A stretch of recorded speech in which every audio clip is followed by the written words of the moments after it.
Do you have a dog that sheds like crazy? Stay tuned for a product that might help.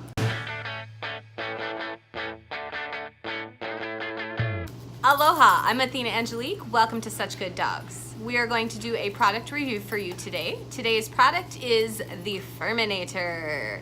This is a fantastic brush. If you have a dog that has an undercoat and sheds a lot, so dogs like Labs or German Shepherds or Huskies or dogs that really have that undercoat, this is definitely the brush for you. This is one of my favorite all-time brushes for Caravaggio that you just saw in the background, who's now behind me.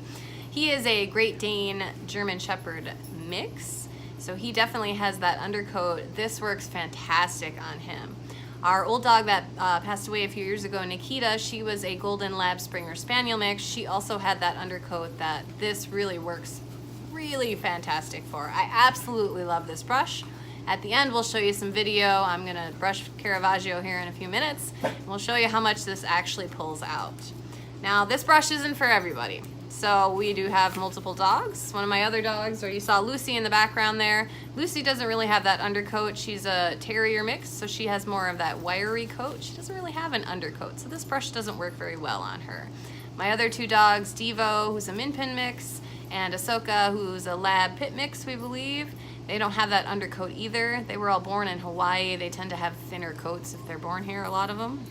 You know, if they're kind of the mutts that are born here, which a lot of the Humane Society dogs are. They were all from the Humane Society. They have the really thin fur on their belly and their chest, and they just don't have a lot of fur. So this brush is not for a dog like that. But if you do have a dog that has that thick undercoat, like the Lab or the Shepherd mix or like a Husky or something like that, that really has that fur, this can really help take it out.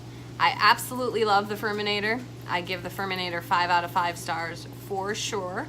I did recently just check their website before I started doing this. They have all kinds of different ones, you know, for short hair undercoat, for long hair undercoat, small dog, large dog. They even have them for cats. I have used a brush like this that was the cat kind for cats in the past as well, and they work really fantastic.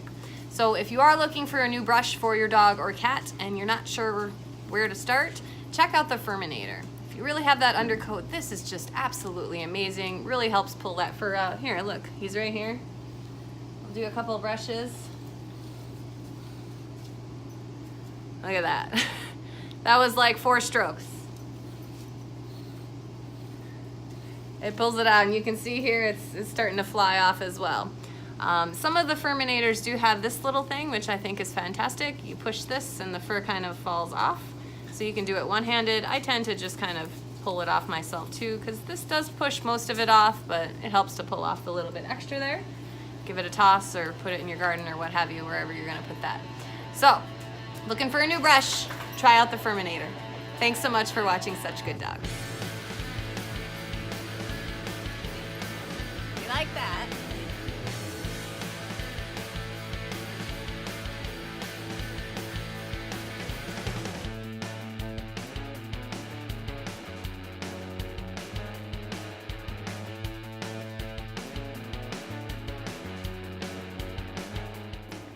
So this is the amount of hair we got after brushing Caravaggio for about 5 to 10 minutes with the FURminator.